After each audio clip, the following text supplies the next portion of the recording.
Bismillahirrahmanirrahim. Assalamu alaikum students. Today we are going to start our chapter number 12, current electricity. We are going to cover the topics steady current, drift velocity in a conductor, electroencephalogram, EEG, Ohm's law, and last one is the electrical resistance. Now students, what is the steady current? Basically we can define it simply as the continuous flow of free electrons is called the steady current. Now student, simple जो हमारे पास electron का flow है किसी भी conductor से जो कि continuous flow होता है, उस फ्लो को हम स्टडी करंट रिप्रेजेंट करते हैं. बेसिकली हमारे पास करंट की जो डेफिनेशन अपनी बाकी दूसरी क्लासेस में, छोटी क्लासेस में पढ़कर आए, which is the flow of charges in unit time, जिसको हम formula I is equal to Q upon T से रिप्रेजेंट करते रहे. नाउ एक रिव्यू करने जा रहे हैं और इसको कुछ बेसिक पैरामीटर्स के साथ करंट को दोबारा से डिफाइन करने जा रहे हैं. Now are going to define the current. Now basically we have two representations of the current. First one is the electronic current and second one is the conventional current. Now students, पहले classical sciences के दौर में जब current की definition की गई तो वो पॉजिटिव चार्जेस से नेगेटिव, यानी पॉजिटिव से नेगेटिव की तरफ इलेक्ट्रॉन का फ्लो रिप्रेजेंट किया गया. बट जैसे जैसे साइंस में रेवोल्यूशन आता गया और चीज़ों को ऑब्जर्व किया गया, तो ये बात पता चली कि जब किसी भी कंडक्टर को बैटरी से कनेक्ट किया जाता है तो जो चार्जेस का फ्लो होता है, यानी इलेक्ट्रॉन्स जो होते हैं वो पॉजिटिव टर्मिनल की तरफ मूव करते हैं, यानी इलेक्ट्रॉन्स का फ्लो पॉजिटिव टर्मिनल की तरफ होता है. तो इस बेस पे जो डेफिनेशन की गई करंट की वो थी इलेक्ट्रॉनिक करंट, जिसको पॉजिटिव से नेगेटिव की तरफ रिप्रेजेंट किया गया. मगर क्योंकि जो नेगेटिव चार्जेस हैं यानी इलेक्ट्रॉन्स हैं, जब वो पॉजिटिव टर्मिनल की तरफ मूव करते हैं तो बिल्कुल इसी तरीके से जब इलेक्ट्रॉन मूव करता है तो उसकी जगह खाली हो जाती है, यानी उसकी वैकेंसी क्रिएट होती है. वो वैकेंसी बिल्कुल उसके अपोजिट डायरेक्शन में मूव करती है, जिसको हम पॉजिटिव चार्ज का नाम देते हैं या होल का नाम देते हैं. और इन्हीं होल्स की बेस पर हम कन्वेंशनल करंट को डिफाइन करते हैं. और ये सिंपल कुछ इस तरह से हम रिप्रेजेंट करते हैं कि जितना इलेक्ट्रॉन मूव करेगा उतनी ही वैकेंसी क्रिएट होगी, यानी उतने ही फ्री चार्जेस यानी कि होल्स हमारे पास, पॉजिटिव चार्जेस होल्स हमें मिलेंगे. तो जितने इलेक्ट्रॉन्स मूव करेंगे पॉजिटिव टर्मिनल की तरफ, बिल्कुल इसी तरह उतने ही होल्स यानी पॉजिटिव चार्जेस नेगेटिव टर्मिनल की तरफ मूव कर रहे होंगे. तो हम इलेक्ट्रॉनिक करंट और कन्वेंशनल करंट को सिंपल इस तरह डिफाइन करते हैं कि इलेक्ट्रॉनिक करंट वो करंट है जिसमें इलेक्ट्रॉन्स का फ्लो नेगेटिव से पॉजिटिव टर्मिनल की तरफ होता है, जबकि कन्वेंशनल करंट इलेक्ट्रॉन्स का चार्जेस का वो फ्लो है जिसमें पॉजिटिव चार्जेस पॉजिटिव टर्मिनल से नेगेटिव टर्मिनल की तरफ मूव करते हैं. Now here we have topic drift velocity in a conductor. Students, basically जब इलेक्ट्रॉन किसी भी कंडक्टर के दरमियान मूव करते हैं या किसी भी कंडक्टर में मूव करते हैं तो उनके जो एटम्स होते हैं उनसे वो कोलाइड करते हैं, जिसकी वजह से उन्हें ड्रिफ्ट मिलता है. तो अगर हम सिंपली ड्रिफ्ट वेलोसिटी को किसी भी कंडक्टर के लिए डिफाइन करते हैं तो हमारे पास डेफिनेशन कुछ इस तरह होती है: the average velocity with free electrons get drifted in a metallic conductor under the electrical field is called the drift velocity.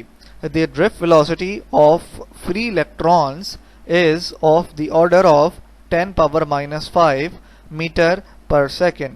Now इस फिगर के अंदर आप ड्रिफ्ट वेलोसिटी को रिप्रेजेंट कर सकते हैं लाइक कि जब इलेक्ट्रॉन्स, ये जो ब्लू पार्टिकल्स मूव कर रहे हैं ये बेसिकली इलेक्ट्रॉन्स हैं, और जब ये इलेक्ट्रॉन किसी कंडक्टर में मूव करते हैं तो कंडक्टर में मूव करने की वजह से इनके जो एटम्स होते हैं ये उनसे कोलाइड करते हैं, जिसकी वजह से इनको अपने ऊपर एक फोर्स एक्सपीरियंस होती है और इन्हें एक ड्रिफ्ट मिलता है. नाउ स्टूडेंट्स, अब हम जिस टॉपिक की बात करने जा रहे हैं वो है EEG यानी इलेक्ट्रोएन्सेफेलोग्राम। नाउ हम बेसिकली EEG में करंट और पोटेंशियल डिफरेंस यानी वोल्टेज की बेस पर अपने ब्रेन की जो एक्टिविटी होती है उस एक्टिविटी को ऑब्जर्व करते हैं और उसका जो नॉर्मल या एबनॉर्मल बिहेवियर है उसको आइडेंटिफाई करते हैं। Now EEG is a neurological test that uses an electronic monitoring device to measure and record the electrical activity in the brain. Special sensors like electrodes are attached to your head and hooked by wires to a computer. EEG measures voltage fluctuations resulting from ionic current flows within the neurons of the brain. The brain's electrical charge is maintained by the billions of neurons. Neurons are electrically charged or polarized by the membrane transport proteins that pump ions across their membranes. The brain electrical current consists mostly like these type of ions that are pumped through channels in neuron membranes. The computer records your brain's electrical activity on the screen or on paper as wavy lines like this. जो हमारे brain से electrical signals आ रहे होते हैं neurons की basis पर, उनको हम अपने कंप्यूटर के थ्रू वेव्स की फॉर्म में रिप्रेजेंट करते हैं. Now thus the potential difference created by the electrical activity of the brain is used for diagnosing abnormal behavior. The electrodes are not harmful to your body. Now students, EEG के through हमें अपने brain की जो activity मिलती है उसमें हम अपने नॉर्मल और एबनॉर्मल ब्रेन को ऑब्जर्व कर पाते हैं. हमने नॉर्मल बिहेवियर के डिफरेंट पैटर्न्स यानी ये जो वेव्स हैं इलेक्ट्रॉनिक सिग्नल्स के की जो वेव्स हैं इनके हमने पैटर्न्स ड्रॉ किए हुए हैं. तो अगर हमारी ब्रेन की एक्टिविटी हम नोट करते हैं और इस दौरान हमें नॉर्मल बिहेवियर्स नहीं मिलते तो हम फिर उनको स्टडी करते हैं और ये डायग्नोस करते हैं कि एबनॉर्मल बिहेवियर किस तरह का है. Now students, we are going to discuss very simple topic, Ohm's law. As we know that the Ohm's law is the relation between voltage and current. हम अपनी जो previous classes हैं उनमें Ohm's law को कई बार ड्राइव कर और इसको डिफाइन कर आ रहे हैं. Now here we are going to represent the Ohm's law for the graphs which we will discuss in the next slides. Ohm's law we can simply represent as the magnitude of the current in metals is proportional to the applied voltage as long as the temperature of the conductor is kept constant. Now students, पहले भी आप Ohm's law पढ़कर आए, मगर यहाँ पर ये जो कंडीशन है कि टेम्परेचर किसी भी कंडक्टर का अगर कांस्टेंट हो तो Ohm's law वैलिड होगा. तो ये बेसिकली Ohm's law की लिमिटेशन है. अगर कंडक्टर का टेम्परेचर चेंज हो जाता है तो अभी आगे हम नेक्स्ट स्लाइड्स पे देखेंगे कि हमारे पास जो कंडक्टर का बिहेवियर होता है वो चेंज हो जाता है और करंट और वोल्टेज का रिलेशन पर डायरेक्टली प्रोपोर्शनल नहीं रहता. यानी टेम्परेचर का कांस्टेंट रहना ये लिमिटेशन है Ohm's लॉ की. अगर टेम्परेचर कांस्टेंट नहीं होगा तो Ohm's लॉ वैलिड नहीं होगा. Now just we are going to drive the relation and then we will discuss the graphs and the different parameters on the basis of the Ohm's law. Now we know that according to Ohm's law I is directly proportional to the V, and I is equal to constant into V, or we can write it as I is equal to K into V. This is the equation number 1, where K is the conductance. Now here we know that the conductance and the resistance both are in the inverse relation. Therefore we can write the equation as K is equal to 1 over R, means the conductance and the resistance are in the inverse relation. Here this capital R is showing the resistance. Now by putting the value of K into equation number 1, we get equation number 1, I is equal to 1 over R into capital V.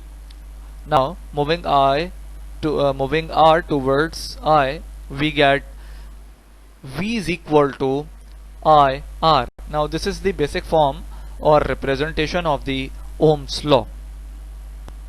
Now students, on the basis of the Ohm's law, we have two categories of the conductor.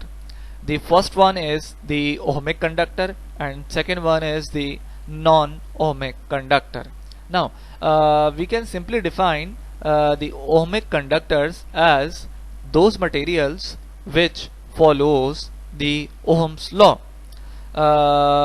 Those materials for which the slope of I means current versus V यानी potential difference, I versus V graph is constant.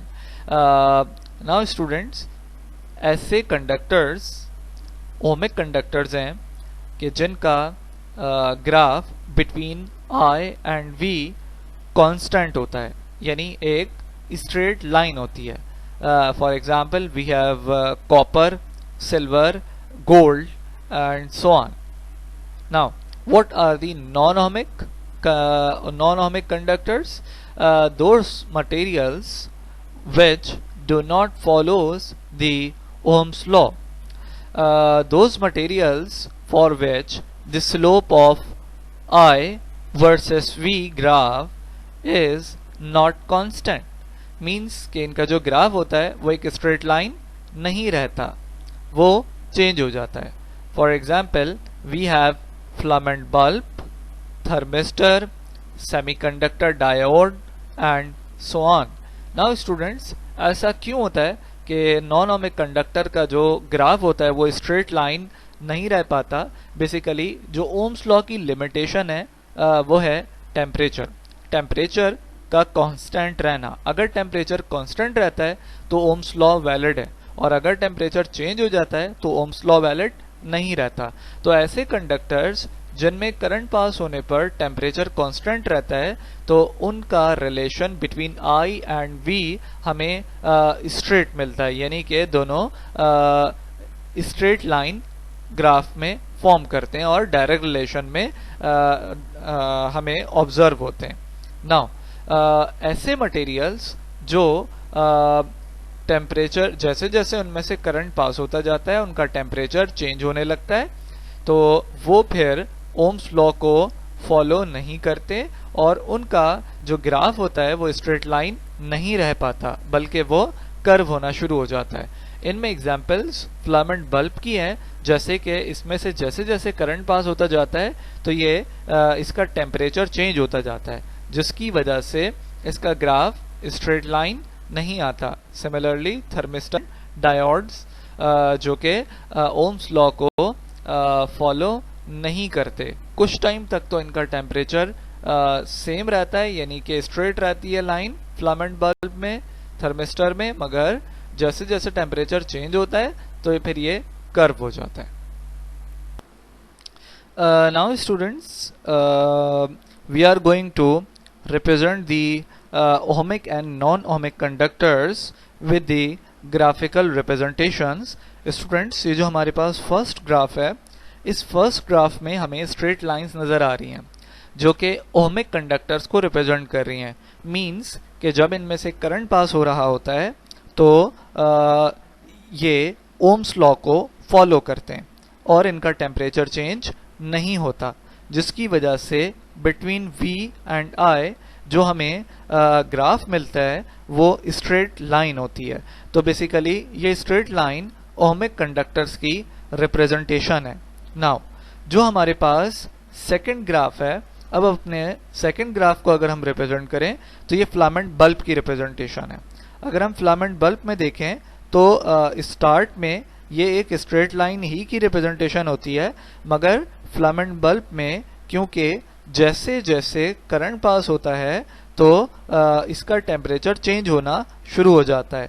जब temperature change होता है तो ये Ohm's law को follow नहीं करता और इसकी ये स्ट्रेट लाइन कर्व हो जाती है, जो कि नॉन ओमिक कंडक्टर की रिप्रेजेंटेशन है। Now the graph for the filament bulb shows that graph bends over as V and I increases, indicating that a given change of V causes a smaller change in I at large value of V. Thus, slope decreases with the increase of the voltage. Now, students, the third one is the thermistor or the graph of the thermistor. Students simple अगर हम thermistor की representation की बात करें, graphical representation की बात करें, तो थर्मिस्टर भी ओम्स लॉ को फॉलो नहीं करता। जैसे जैसे थर्मिस्टर में से करंट पास होता है तो इसका टेम्परेचर चेंज होता है, जिसकी वजह से ये ओम्स लॉ के ग्राफ यानी एक स्ट्रेट लाइन को फॉलो नहीं करता और इसका ग्राफ भी कर्व हो जाता है। Now the graph for the thermistor bends upward, shows that resistance decreases sharply as their temperature rises. बड़ी सिंपल सी रिप्रेजेंटेशन है ये, जिसको आप अगर समझें तो बड़े ही आसान पैरामीटर्स के साथ हम थर्मिस्टर के बिहेवियर को यहाँ पर ऑब्जर्व कर सकते हैं। Now the fourth one is the graph of the semiconductor diode. Diode का ग्राफ भी ओम्स लॉ को फॉलो नहीं करता और ये एक इलेक्ट्रॉनिक डिवाइस है जो कि बहुत ज़्यादा इलेक्ट्रॉनिक्स जो डिवाइसेस होती हैं, जो हमारे पास इक्विपमेंट्स होते हैं, ये उनमें इस्तेमाल होती है। नाउ तो ये भी ओम्स लॉ को फॉलो नहीं करती, मींस के टेम्परेचर बढ़ने के साथ साथ करंट फ्लो करने के साथ साथ इनका टेम्परेचर चेंज होता जाता है। तो इनकी जो ग्राफिकल रिप्रेजेंटेशन होती है वो कुछ इस तरह से होती है। Now the graph for the semiconductor diode shows that it is also non-linear. The current passes when the voltage is applied in one direction, but it is almost zero when it's act in the opposite direction. Now students, we are going to discuss the electrical resistance. We can simply define the electrical resistance as it is the opposition offered by the substance to the flow of free electrons. Now the SI unit of the resistance is ohms, and we can simply represent the 1 ohm as 1 ohm is equal to 1 volt per 1 ampere. This relation basically we are deriving from the Ohm's law, which is V is equal to I R. Now students, आज हमारा ये last topic था और आज हमने अपने chapter 12 का basically एक स्टार्ट किया और चैप्टर 12 के अंदर हम अपने डिफरेंट टॉपिक्स को डिस्कस करेंगे। तो उसके स्टार्ट के लिए ये स्टार्ट में कुछ बेसिक रिप्रेजेंटेशंस थी जिनको आज हमने डिस्कस किया और अब इनकी बेस पर आगे हम डिफरेंट लॉज और इलेक्ट्रिकल इंस्ट्रूमेंट्स और डिवाइसेस को पढ़ने जा रहे हैं। Now today we have very simple question which is how can you define the current and voltage on the basis of the daily life example. Student current और voltage की जो definition आप करते हैं वो अपनी जगह है, मगर आप करंट और वोल्टेज को डेली लाइफ एग्जाम्पल की बेस पर और उससे रिलेट करते हुए डिफाइन करेंगे. Thank you so much students. Have a good day.